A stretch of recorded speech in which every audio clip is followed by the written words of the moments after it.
my name's Jimmy Lewis. I'm with Dirt Bike Test, and today I'm doing the one monster review of the Triumph TF250X. And yeah, because all the other guys started doing beer reviews, so I'm trying to stay a little bit ahead of them. Anyways, it's our first day on a bike that Triumph gave us to test because they wanted us to talk about the durability and what the ownership experience is like. So we did not go to the intro. This is our first day on the bike. We picked it up at a dealership. It had 0.3 hours on it. They just PDI'd it and gave it to us. Brought it out here, shot some photos, ran it for 1 hour, changed the oil, and then continued to ride it, just break it in. Probably a little bit harder than they would like. We peeled some stickers off that told us how far we were supposed to turn the throttle. We might have been doing that excessively. But had a great day out here at scorching Glen Helen in 100 and who knows how much heat. Started the day at 2 o'clock, so this has really helped me out right now. So I'm going to get right to it, make this quick. Power is good. I'm not going to say it's excellent, and it's definitely not bad. I don't want to call this bike slow, especially for a vet rider that likes to have a 250F with torque. This bike has torque, and it kind of has some dips and valleys in the power delivery. And I think they're kind of designed to make the bike very rideable. Like off the bottom, it doesn't have a whole lot of snap or pull. It just has torque, and then it picks up, falls a little bit down someplace in the mid. In the upper mid, it really picks up again, and then kind of goes a little bit flat again on top. So it's doing this in the right places if you like to roll on through the turns and ask the bike to do that kind of pulling. It revs a long ways, but for about the last 1,000 RPM, I promise you, the bike is telling you to shift already. You can hit the rev limiter, but if you're the guy that likes to rev the crap out of a 250F, I don't think this is the bike for you in stock trim. It's kind of more like a vet 250F style power, and that's not a bad thing. The Yamaha is kind of that way with its torquey motor. It's a little bit different than kind of what we've come to expect from now the Kawasaki and the KTM that really focus high RPM power over anything else. So it has some interesting features, maps, traction control, launch control, and quick shift, which amazingly was really good. I usually don't like it on bikes, especially, race dirt bikes, but this thing seemed like it was doing, I'd say 80% of the time it was spot on, and it really helped me. I quit using the clutch. I don't use the clutch that much to shift, but I completely quit using the clutch, and it allowed me to do that extra downshift in the turn because I knew I could bang it on the way out of the turn without having to worry about taking my hand and doing the clutch. So good job on Triumph for like really doing that. That's one of the few things on this bike that's sort of pioneering. I know other brands have tried it, but they've done a good job with that. Probably the worst thing about this bike right now, it's not broken in totally yet, is the shifting. Shifting's a little bit notchy, a little bit hard.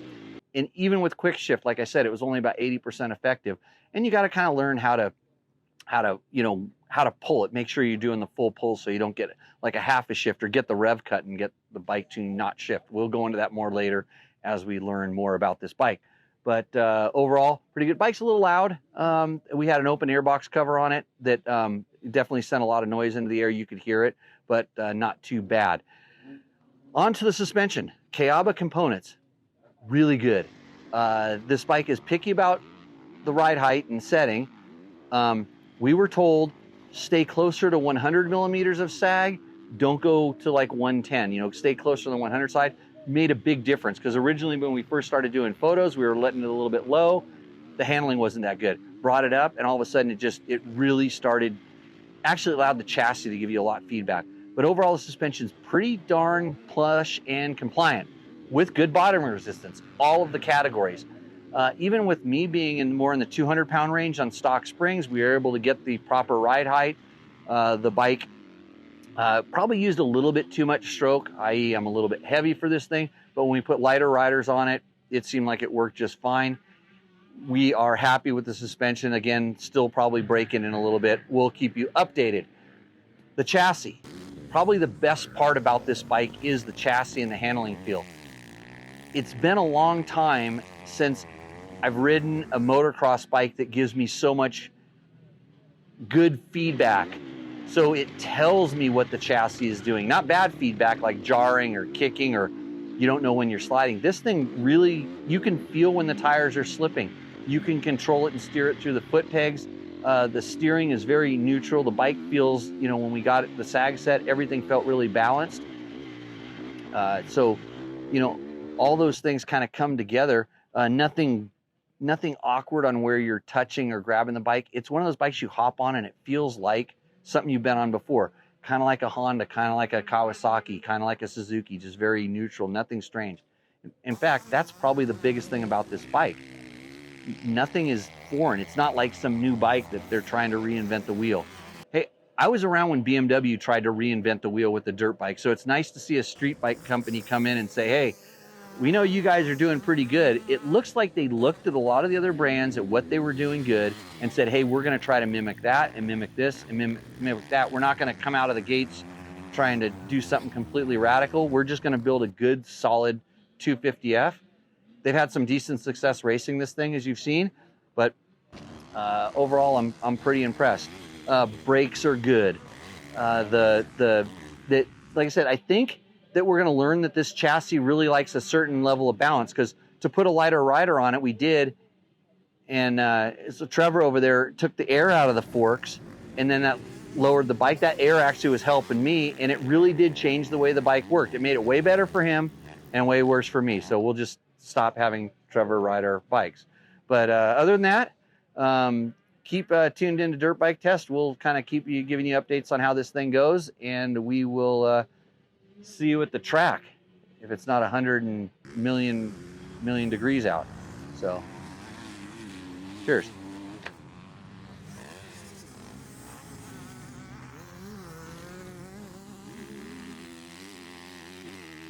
I'll have to do a therapy session. You know about therapy session?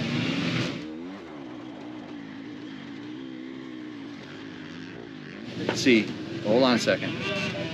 YouTube likes the videos to be 10 minutes long, you know this? Do you know this? That's why we're gonna have a therapy session. This video will be 10 minutes long, so I know that you want to talk about motorcycles and stuff, so go ahead and talk to me. Yeah, well, oh, yeah. Yeah, I understand. I've been there before. Yeah. I think you're right. Are you sure? Tell me more.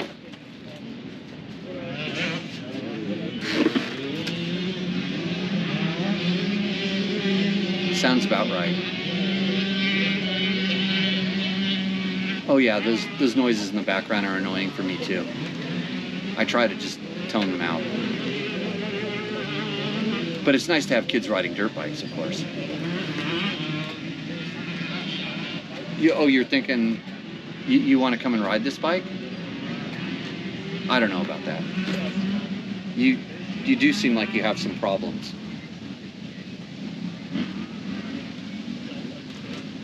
That excuse would work for a lot of people.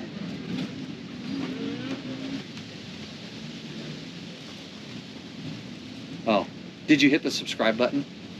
It's someplace around here. Yeah, that'll help us out a lot. Okay, see you on the trail.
If you liked what you saw in this video, come check us out over at dirtbiketest.com on the webs. We have bike tests, product tests, a lot of fresh dirt, and you can even support us by clicking through our links. Hopefully we'll see you out in the trail.